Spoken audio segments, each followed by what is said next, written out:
마가복음 1장 1절 말씀, 우리 한 구절밖에 안 되니까요, 우리 다 같이 한 목소리로 크게 읽도록 하겠습니다. 시작. 하나님의 아들 예수 그리스도의 복음의 시작이라. 다시 한번 읽겠습니다. 시작. 하나님의 아들 예수 그리스도의 복음의 시작이라. 아멘. 무슨 말씀을 함께 나눌까요? 라고 주님 앞에 기도를 했습니다. 그러는 가운데 하나님께서 마가복음을 보게 하셨습니다.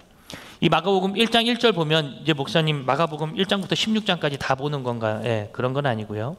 큰 대주제를 하나 또 잡았는데, 바로 스타트 1. 무엇을 우리들이 시작해야 될까? 청년 그리스도인이라면 우리들이 정말 그리스도인이라는 많은 칭호를 달고 다니고, 나 예수 믿는 사람이요 라고 얘기하고 다니는데, 우리들이 정말 예수 믿는 사람으로서 무엇을 하고 살아야 될까? 그것을 좀 한번 생각해 보게 되어졌습니다. 제 주변에 예수 믿는 사람들 많습니다. 근데 그 안에 정말 지독하게 아주 열심히 믿는 분이 계십니다. 여러분들, 제가 누구에게 하려고 그러는지 아시겠죠? 그죠? 바로 저희 고모님이십니다. 저희 고모님은 정말 오직 예수입니다. 다른 게 없습니다. 그냥 오직 예수, 건드려도 오직 예수. 또 다른 부분을 건들면 오직 전도, 오직 전도. 오직 영혼의 때를 위하여. 오직 영혼을 전도하는데 지금도 몸부림치고 계시는 분이 저희 고모님이십니다. 끊임없이 제 삶 가운데 오셔서 저에게 복음을 가르쳐 주셨고, 더 중요한 건 복음을 보여주셨다라는 것입니다. 여러분, 혹시 주변에 복음을 보여주는 사람이 있습니까? 혹시 부모님이 그런 분이라면 여러분 정말 복 받으신 분이십니다. 복음을 보여준다. 복음을 보여준다. 이것은요, 아무나 할 수 있는 일이 아닙니다. 복음은 말해줄 수, 저처럼 복음을 이렇게 설명해주고 말을 해줄 수 있는 사람들은 많습니다. TV를 틀어도 나옵니다. 신앙 서적을 통해서도 내가 얻을 수 있습니다. 인터넷을 서치해서 내가 볼 수도 있습니다. 그러나 내 삶 가운데 늘 복음을 나에게 보여준다라는 사람이 있다는 것은 여러분 정말 큰 축복이에요. 복음을 보여주는 사람. 저는 그 자가 바로 우리 고모님이었습니다. 가정에 불화가 생기고 가정이 힘들어질 때쯤 우리 고모님과 같이 제가 살게 되어졌습니다. 끊임없이 복음을 보여주시는데 아침마다 저를 깨워서 가정 예배를 드리셨습니다. 중학교 1학년 때부터. 여러분, 가정 예배 드려봤습니까? 피곤합니다. 못 드립니다. 그건 사람이 할 짓이 아니라고 생각했습니다. 기도하십니까? 그죠? 내 필요에 의하면 기도해야겠죠. 그죠? 기도할 만하겠죠. 여러분, 금식 해보셨습니까? 금식. 저는 금식을 처음 해본 날이 있는데요, 그날 저는 금식은 다시 안 하겠다고 다짐했습니다.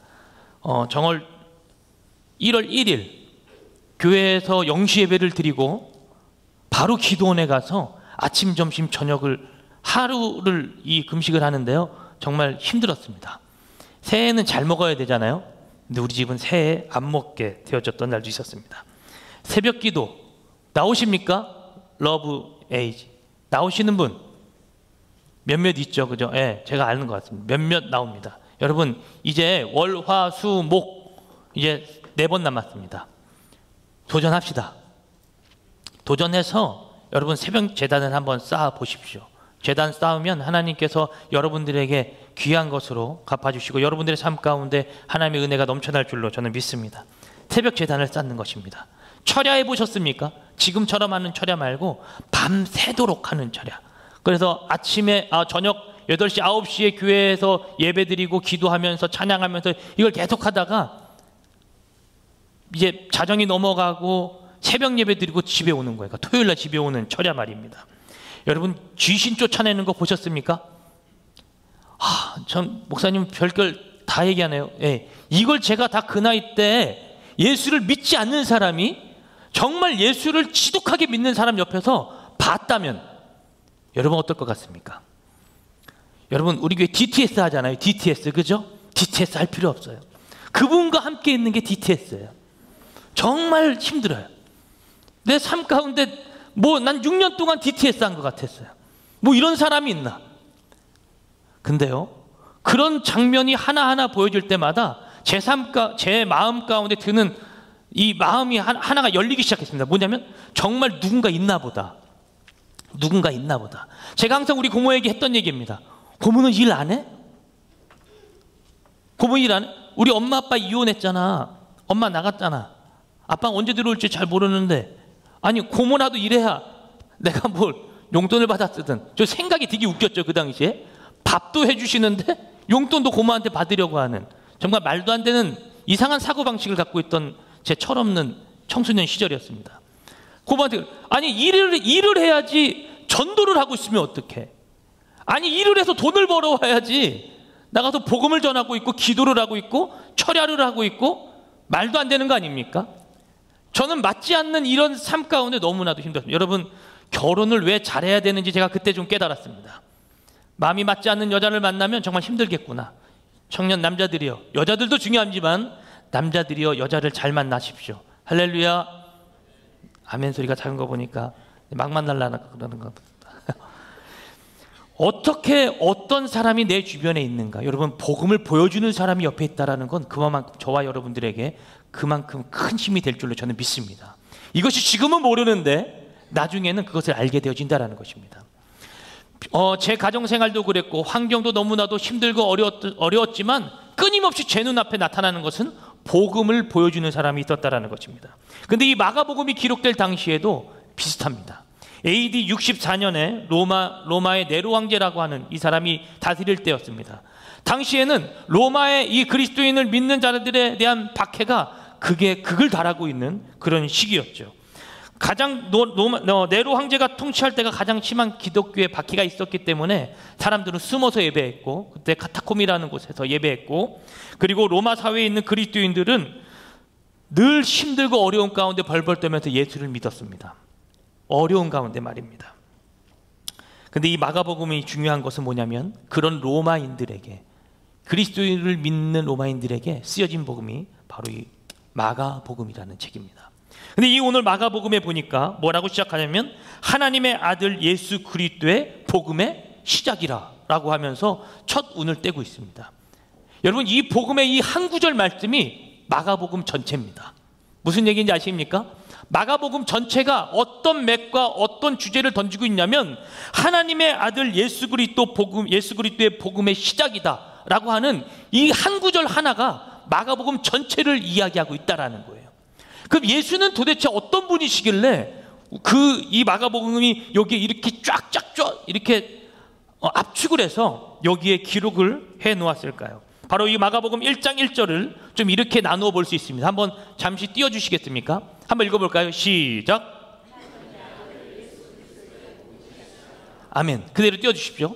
하나님의 아들이라는 부분과 예수라는 부분과 그리스도와 복음 그리고 시작이라는 부분을 좀 나누어 볼 수 있습니다. 여러분, 하나님의 아들하고 그리스도 안에 뭐가 있죠? 뭐가 있어요? 모르세요? 하나님의 아들하고 그리스도 그 사이에 뭐가 있죠? 예수가 있습니다. 예수.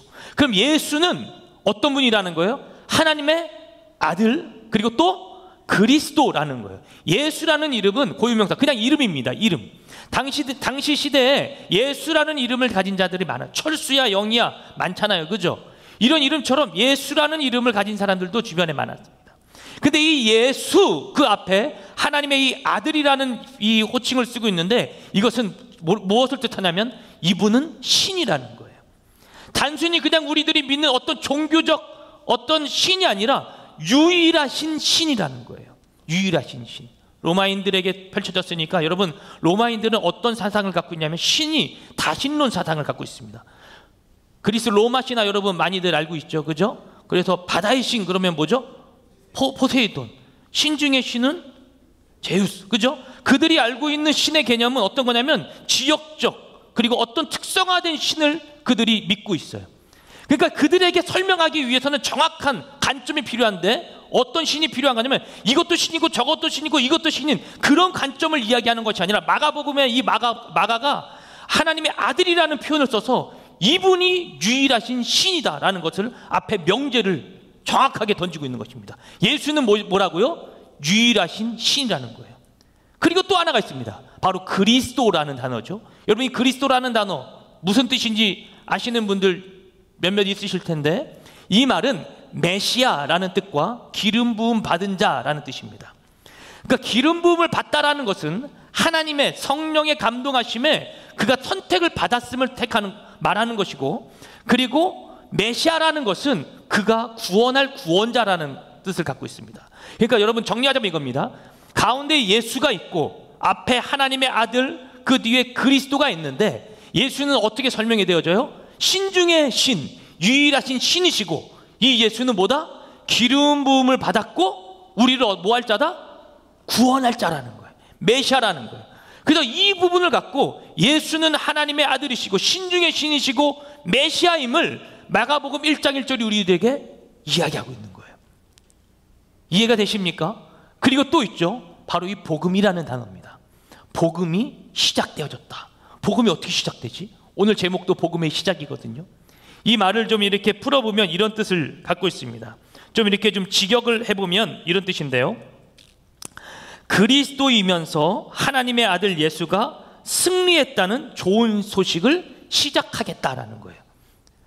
이게 한글로 좀 번역이 되어지면서 약간 좀 어려운 단어지만 여러분 따라서 한번 해보실래요? 그리스도이시면서 하나님의 아들 예수가 승리했다는 좋은 소식을 시작하노라, 선포하노라. 그게 마가복음의 핵심 주제예요.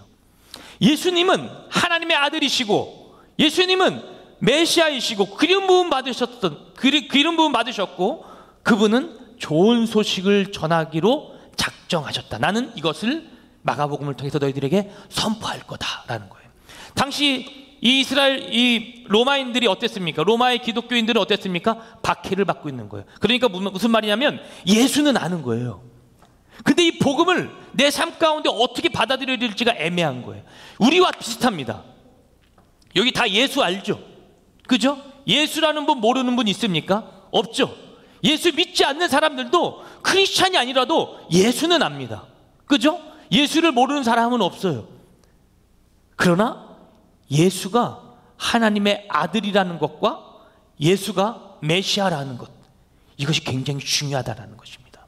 이것을 아는 사람이 바로 그리스도인이라고 불려지는 사람이라는 것입니다. 여기 있는 모든 분들은 그 하나님의 아들, 신이라는 것, 그리고 그분이 우리를 구원하실 구원자이라는 것을 믿는 자들이 여기에 모여있는 줄로 저는 믿습니다.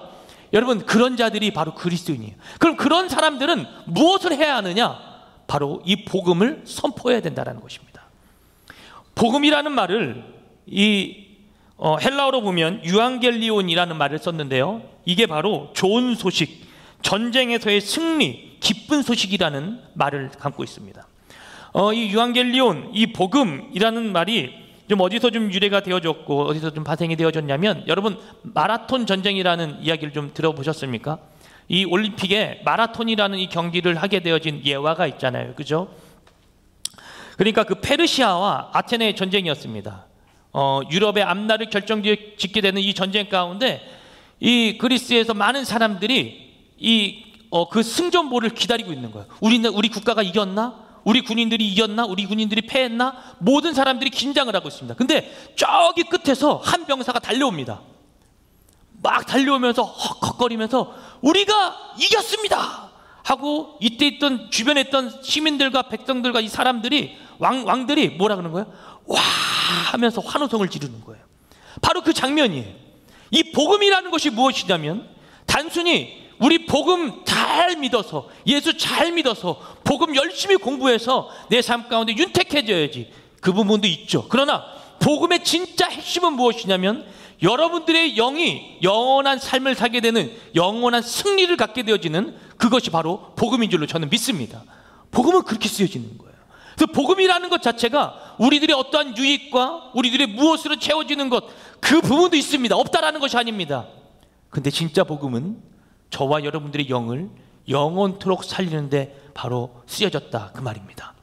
이 복음은 그래서 우리들의 입을 통해서 계속해서 흘러가고 전파되어져야 하는 것이죠. 누구나 좋은 소식을 기다립니다. 그렇지 않습니까? 우리도 있죠. 이번 주 돌아오는 주에 또 수능 있죠. 수능, 그죠? 여기 혹시 고3 재수생 나오셨습니까? 이따 예배 끝나고 오십시오. 제자리로 같이 좀 기도하겠습니다. 대학 입시와 취업과 결혼, 우리가 들려드려야 할 최고의 소식들 아닐까요? 하나님께서 이 부분을 절대 증안시하지는 않으십니다. 그러나 우리가 해야 할 것은 이것들이 우리를 넘어뜨린다고 생각하면 안 된다라는 것입니다. 다른 말로 할까요? 예수 믿는 사람들이란 우리들의 삶의 저변에 있는 환경 가운데 있는 것들이 우리를 넘어뜨리고 쓰러뜨린다라고 생각하면 안 된다라는. 아니 목사님 생각은 할 수 있잖아요. 아니 생각하지 마세요. 여러분들은 강합니다. 왜냐하면 복음이 여러분들 안에 있기 때문입니다. 이 복음은 어떤 복음이냐? 여러분들을 영원토록 살게 하는 복음이라는 거예요. 목사님 근데 그게 뭐 어땠다라는 거예요. 여러분 이게 중요한 거예요.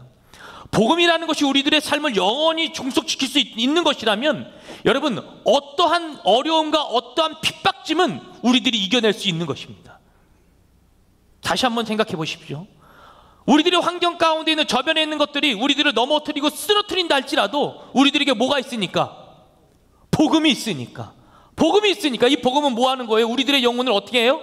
영원토록 소생시키고 영원토록 살 수 있게 한단 말이에요. 그렇기 때문에 어떤 어려움과 슬픔과 걱정이 와도 여러분 우리는 이겨낼 수 있는 거예요. 오전에 담임 목사님께서 이와 비슷한 이야기를 하셨습니다. 여러분 담임 목사님께서 말씀하셨습니다. 어떤 어려움이 와도 그것쯤이야 이겨낼 수 있지. 여러분 한번 따라 하시겠습니까? 나에게도 어려움이 오네. 그러나 나 이것쯤은 이길 수 있어. 왜 이길 수 있습니까? 바로 복음이 있기 때문인 줄로 믿습니다. 그것이 있기 때문에 이기는 거예요. 다른 사람들이 힘들어하고 어려워하고 주저앉아 있다 할지라도 저와 여러분들이 다시 한번 일어날 수 있는 것은 바로 이 기쁜 복음의 소식이 있기 때문인 줄로 믿습니다. 그래서 우리는 이 복음을 믿는 것입니다. 저도 마찬가지였습니다. 대학 생각도 안 했습니다. 결혼 깜깜했습니다. 취업 뭐 해야 될지 몰랐습니다. 그러나 제가 꾸준히 해야 했던 것, 그 집에서부터 그분이 나에게 보여주셨던 것, 복음을 보여주셨기 때문에 내가 힘들고 어려워도 이 자리에서 승부를 본 거예요. 저 뒤에 앉아서 예배 드렸습니다. 그냥 와서 예배 드린 겁니다. 와서 졸더라도 여기서 좋은 겁니다. 그냥 이 자리에 앉아 있었던 거예요. 예배한 거예요. 그러면 하나님께서 저의 인생을 책임져 주실 줄로 저는 믿었습니다. 말씀이 제 머릿속에 들어오지 않아도 귀에서 이쪽 귀로 들어와서 이쪽 귀로 흘러나갔다 할지라도 여러분 끊임없이 이 자리를 고수하고 사수하는 것입니다. 왜? 나는 복음을 가진 자이기 때문입니다. 복음을 가진 자는 이 자리에서 승부를 보게 되는 줄로 믿습니다. 그래서 우리는 이렇게 해야 하는 겁니다. 기다려라. 그리고 꾸준해라. 그리고 하나님이 일하심을 늘 믿고 따라가는 저와 여러분 되기를 주님의 이름으로 축복합니다. 복음이 진리라면 여러분 어느 곳에든 통하겠죠. 단순히 취업과 어떤 대학 입시와 결혼에 국한된 복음이 아니라는 거예요. 그것을 해결해 주기 위한 복음이 아니라 이 복음은 어디서든 통한다라는 것입니다. 그래서 우리가 뭐 합니까? 선교 가는 거잖아요. 왜 선교합니까? 이 복음이 그 땅에서 어떻게 이루어지는지를 보는 거예요. 또 보는 거예요. 여러분 보십시오. 복음은 보는 겁니다. 복음은 전파하는 겁니다.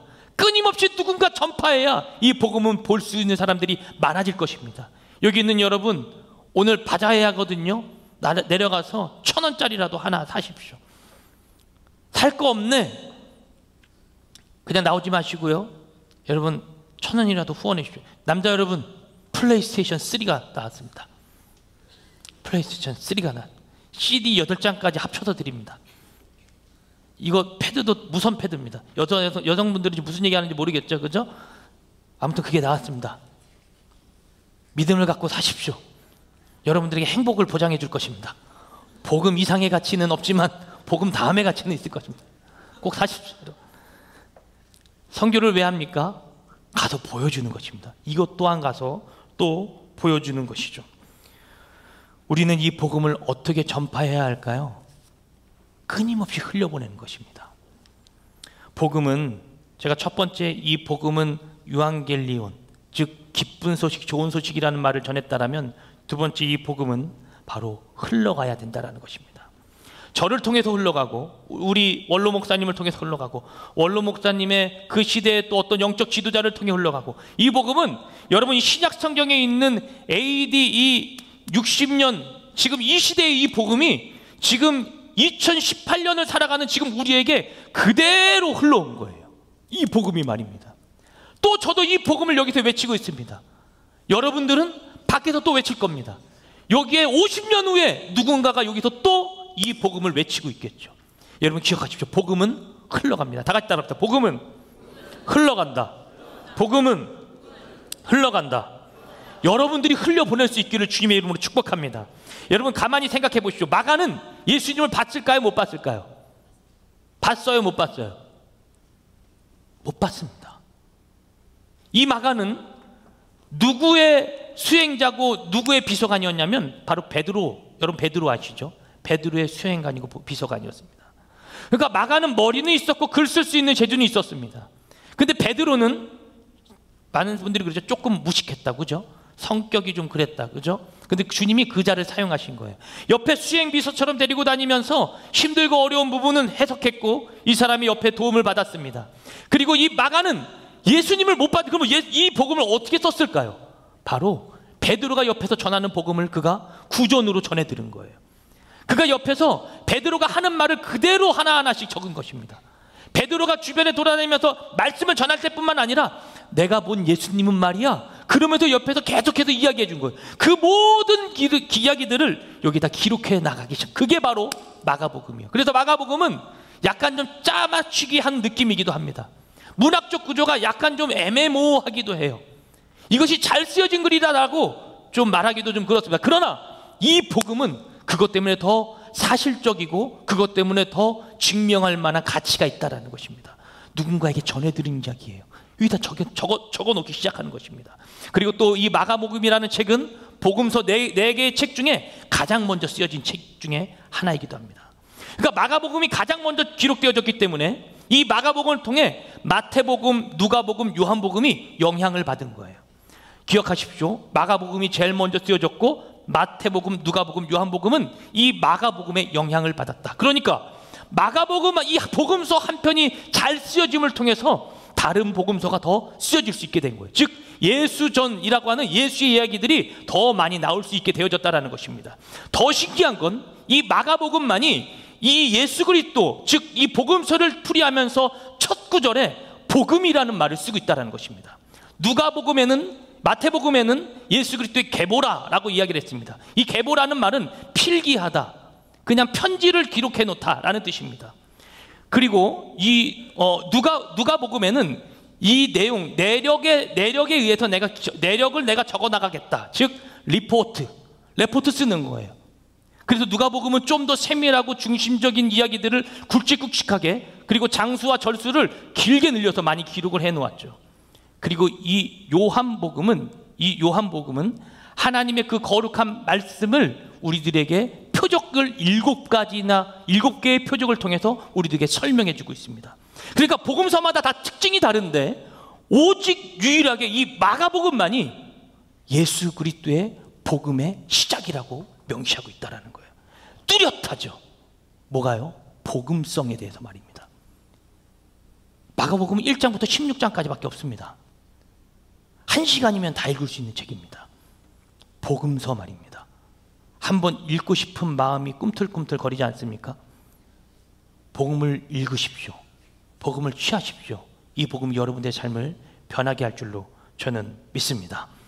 이 복음서에는 또 이 마가는 이 복음을 통해 우리가 지속적으로 다른 사람들에게 전해야 하고 들려줘야 한다라고 지속적으로 반복하며 이야기를 하고 있습니다. 로마서 10장 말씀을 잠깐 볼까요? 로마서 10장입니다. 14절, 15절 말씀입니다. 로마서 10장 14절, 15절 말씀. 다 같이 두 구절 연속으로 읽겠습니다. 시작. 그런즉 그들이 믿지 아니하는 일을 어찌 부르리요? 듣지도 못한 일을 어찌 믿으리요? 전파하는 자가 없이 어찌 들으리요? 보내심을 받지 아니하였으면 어찌 전파하리요? 기록된 바 아름답도다. 좋은 소식을 전하는 자들의 발이요 함과 같으니라. 아멘. 로마서 10장 14절에서 15절에도 끊임없이 이야기합니다. 복음을 전하는 자 없이 누가 복음을 들을 수 있겠느냐? 복음을 전하는 자들의 발이요, 그 발이 아름답도다라고 이야기하고 있습니다. 끊임없이 우리들의 복음은 구전으로서 선포되어져야 하는 이 복음의 가치 말입니다. 마가복음은 이것을 끊임없이 이야기하고 있다는 것이죠. 마가는 이 알케라는 단어를 사용함으로써 복음을 말하겠다, 너희들에게 들려주겠다라고 하면서 이 선포적 개념으로 이 마가복음을 계속해서 말을 하고 있습니다. 근데 더 중요한 것은 무엇이냐면 이 마가복음이 쓴 이 대상자가 도대체 누구냐는 거예요. 아까도 말씀드렸지만 로마 이 군인들에게 핍박당하고 있는 그리스도인들에게 쓰여졌다라는 것입니다. 그리고 로마인들에게도 쓰여졌습니다. 복음은 신기하게, 즉 성경은 신기하게, 하나님은 신기하게 우리들에게 이야기하십니다. 너를 힘들게 하고 핍박하고 너를 악하게 대하는 사람들에게 너가 악을 악으로 갚지 말고 악을 선으로 갚아라. 선을 행하라. 그에게 복음을 전하라는 거예요. 한번 볼까요? 로마서 12장입니다. 로마서 12장 14절 말씀. 로마서 12장 14절 말씀 읽겠습니다. 시작. 너를 박해하는 자를 축복하라. 축복하고 저주하지 말라. 17절 말씀부터 21절까지 한번 읽어보겠습니다. 시작. 아무에게도 악을 악으로 갚지 말고 모든 사람 앞에서 선한 일을 도모하라. 할 수 있거든 너희로서는 모든 사람과 더불어 화목하라. 내 사랑하는 자들아, 너희가 친히 원수를 갚지 말고 하나님의 진노하심에 맡기라. 기록되었으되 원수 갚는 것이 내게 있으니 내가 갚으리라고 주께서 말씀하시니라. 내 원수가 줄이거든 먹이고 목마르거든 마시게 하라. 그리함으로 내가 숯불을 그 머리에 쌓아 놓으리라. 악에게 지지 말고 선으로 악을 이기라. 그죠? 끊임없이 주님 말씀하시죠. 악을 배하는 자들에게 뭐를 주라고요? 복음, 선을 행하라는 거예요. 이 악에 대한 것을 누가 갚으신대요? 주님이 갚으신대요. 이와 같은 말씀이 또 있습니다. 베드로전서 말씀입니다. 3장 베드로전서 3장 8절 3장 8절입니다. 8절부터 16절까지입니다. 시작. 마지막으로 말하노니 너희가 다 마음을 같이하여 동정하며 형제를 사랑하며 불쌍히 여기며 겸손하며 악을 악으로 욕을 욕으로 갚지 말고 도리어 복을 빌라. 이를 위하여 너희가 부르심을 받았으니 이는 복을 이어받게 하려 함이라. 여기까지 읽겠습니다. 여러분 그대로 띄워주세요. 악을 악으로 욕을 욕으로 갚지 말고 도리어 복을 빌래요. 이를 위하여 우리가 뭐를 받았다고요? 부르심을 받은 거예요. 부르심을 받은 자, 이거 바로 교회라 그랬죠? 이는 뭐를 이어받게 한다라는 거예요? 복을 이어받게 한다라는 거예요. 복. 목사님 뭔 복이에요? 무슨 복일까요, 여러분? 여러분들이 생각하고 있는 복이 있습니까? 오늘 성경이 얘기하고자 하는 이 복은 여러분들의 영원한 생명을 얘기하고 있습니다. 여러분들은 죽지 않습니다. 지난번 여기 말씀을 마지막에 걸어놨던 거 여러분 기억나십니까? 너희들이 지금 살아있을 때 정녕 나를 믿으면 너희들은 영원히 죽지 않아. 너가 이것을 믿느냐? 말씀 액자로 해놔서 했던 거 여러분 기억나십니까? 아 참, 그것도 액자로 지금 밑에 판매되어지고 있습니다. 이걸 믿는 거예요. 이게 바로 복음을 가진 자입니다. 목사님 도대체 그게 뭐길래 그게 대단한 거예요? 여러분들이 영원히 살 수 있는 게 그건데 이것만큼 대단하지 않은 것이 어디 있겠습니까? 우리는 이것으로 사는 것입니다. 복음은, 예수님은 바로 우리에게 그것을 주기 위해서 오셨고 우리는 그것을 전해야 하는 자임을 성경은 반복해서 끊임없이 이야기하고 있습니다. 누군가 여러분들을 괴롭혀도 여러분들은 그들에게 외치십시오. 제발 예수 믿고 돌아서십시오. 당신이 그러면 살 수 있습니다. 나에게 소중한 것은 내가 어떻게 사용하느냐에 따라 달려 있습니다. 여러분들이 복음을 소유하고 있죠? 근데 그 복음의 가치를 어떻게 사용하느냐에 따라 다르다라는 거예요. 여러분 여자들 가짜는 비 오는 날 머리에 쓰고 뛰어다니고 진짜는 가슴에 품고 뛰어간다고 제가 이야기를 전해 들었습니다. 진짜입니까? 맞습니까? 네, 끄덕끄덕한 진짜 같네요. 가짜는 쓰고 진짜는 품고 나에게 있는 이것이 얼마나 나에게 소중한 것인가는 그 사람이 그것을 어떻게 사용하느냐에 따라 달려져 있습니다. 여러분들에게 복음이 다 있습니다. 여러분 그 복음을 얼마만큼 가치 있게 생각하고 있습니까? 그 복음을 지금 어디에 어떻게 사용하고 있습니까? 저는 이 복음은 이것이 있기 때문에 가치 있다고 생각합니다. 로마서 1장입니다. 오늘 좀 로마서 말씀을 좀 많이 찾는데요. 1장 15절에서 17절. 복음엔 이것이 나타납니다. 15절에서 17절 로마서 1장 다 같이 읽겠습니다. 시작. 그러므로 나는 할 수 있는 대로 로마에 있는 너희에게 복음 전하기를 원하노라. 내가 복음을 부끄러워하지 아니하노니 모든 믿는 자에게 구원을 주시는 하나님의 능력이 됩니다. 먼저는 유대인에게요, 그리고 헬라인에게로다. 복음에는 하나님의 의가 나타나서 믿음으로 믿음에 이르게 하나니 기록된 바 오직 의인은 믿음으로 말미암아 살리라 함과 같으라. 바로 복음에는 믿음에서 믿음에 이르게 하는 하나님의 그 거룩한 부분이 담겨져 있는 거예요. 여기서 말하는 이 믿음에서 믿음이 무엇일까요? 첫 번째 믿는 그 믿음, 앞에 말하는 그 믿음입니다. 하나님을 먼저 만났을 때 그 믿음 말입니다. 그 다음에 뒤에 나오는 믿음은 그 믿는 자가 이제는 성화된 삶을 살아가면서 이 땅 가운데 세상 사람들과 같이 예전의 삶과 같이 살아가지 않는다라는 거예요.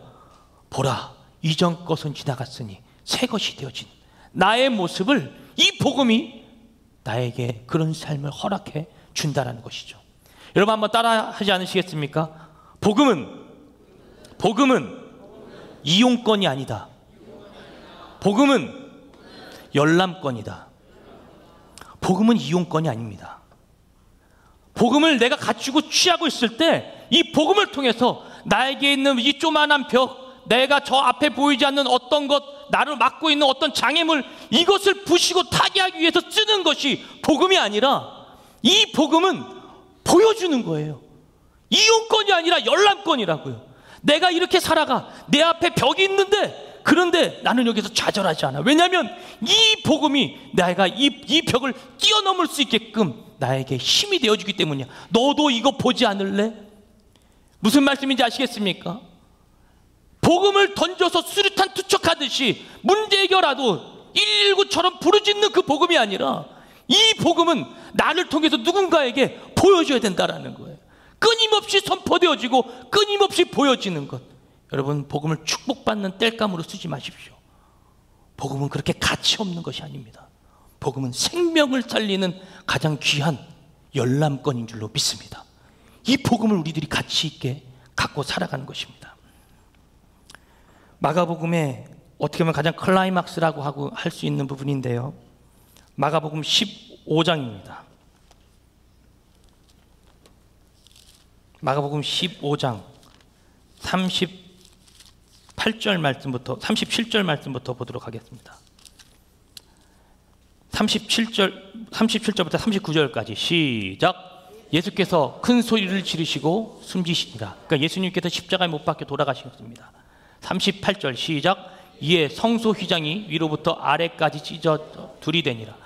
그때 지성소의 휘장이 위에서 아래로 찢어졌습니다. 저와 여러분들을 이제는 대제사장이 아닌, 제사장이 아닌 예수 그리스도께서 직접 양이 되시고 직접 어린 양이 되시고 직접 제사장이 되시사 저와 여러분들을 예배자리로 초청하셨습니다.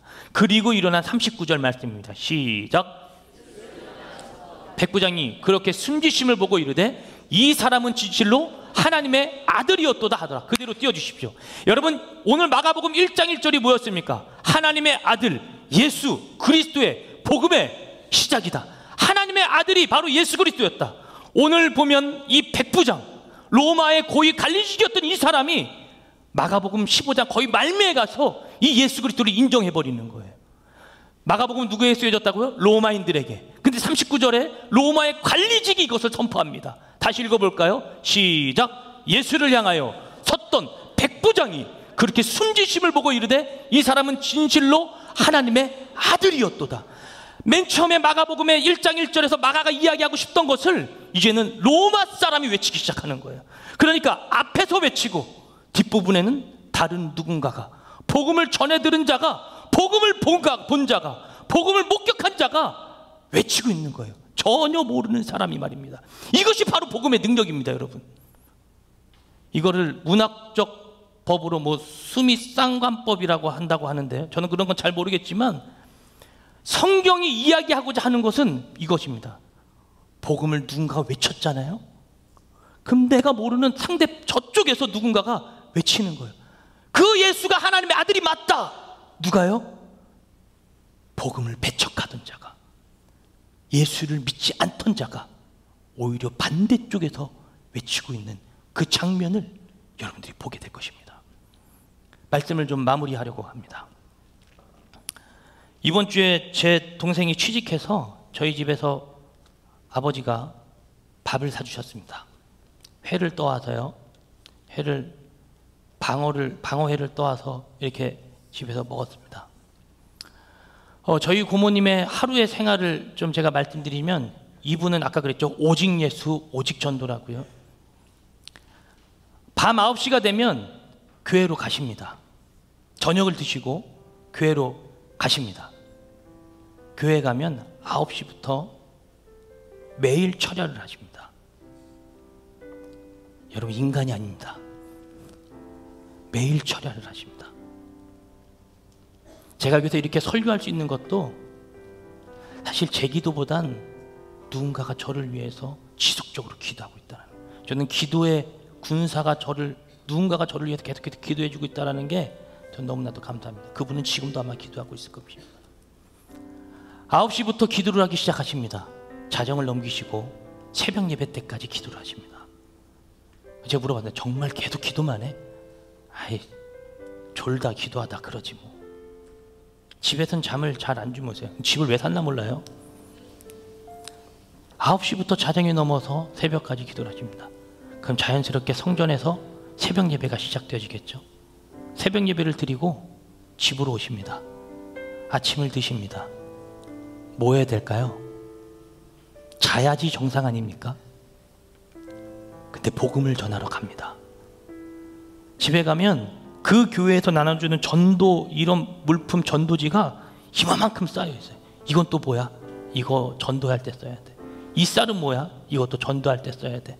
이 포스트잇은 뭐야? 이것도 전도할 때 써야 돼. 이 신문은 뭐야? 이것도 전도할 때 써야 돼. 주변에, 방에 전도지 그냥 다. 제가 어느 날 물어봤습니다. 저희 고모가 이제 70이 넘으셨거든요. 안 늙어요, 사람이. 목소리도 아직 쨍쨍합니다. 고모, 왜 그렇게 복음을 전해?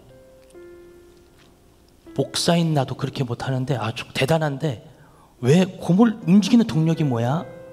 왜 그렇게 복음을 전해? 저희 집 망했거든요. 아무것도 없거든요. 근데 고모가 뭐라 하냐면, 이렇게 살게 하신 게 감사해서 복음을 전한다는. 아니, 망했는데 용인이 너 예수 믿잖아. 용인이 너 목사 됐잖아. 우리 가정이 예수 믿잖아. 그게 너무 감사해서 내가 지금도 나가서 복음을, 70세 된 노인 내가 복음을 전한다. 제 목사지만 그 마음을 사실 알 수가 없습니다.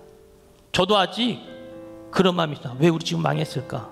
왜 우리 집은 어려워졌을까? 돈 1,000만 원이라도 있었으면 주님께 더 감사해야 되지 않을까? 근데 망한 게 감사하대요. 이분은 그 사람에게 더 이상 뭘 얘기하겠습니까?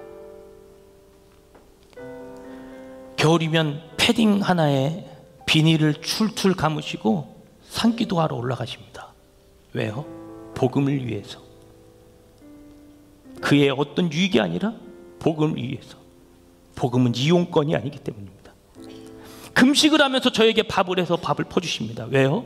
복음을 위해서 금식하는 것입니다. 기도하면서도 자신의 기도가 아니라 남인, 조카의 기도를 끊임없이 합니다. 왜요? 복음을 위해서. 저와 여러분들이 예수 믿고, 저와 여러분들이 복음을 전하고, 저와 여러분들이 찬양을 하고, 저와 여러분이 오늘 선교를 가고, 저와 여러분들이 여러분의 삶 가운데 최선을 다해야 하는 진짜 이유가 어디에 있냐면, 바로 저와 여러분을 통해서 복음이 다시 시작되어야 되기 때문입니다. 여러분 믿으십니까? 이 복음은 장전되어져 있습니다. 제가 여러분들의 눈빛을 보니까 여러분들이 예수를 모르는 사람들이 아닙니다. 여러분은 예수를 알고 있습니다. 복음이 여러분들 안에 장전되어져 있습니다. 이제 그 복음을 발사하십시오. 시작하십시오. 하나님이 여러분들의 삶을 이끌고 통치하시기를 주님의 이름으로 축복합니다.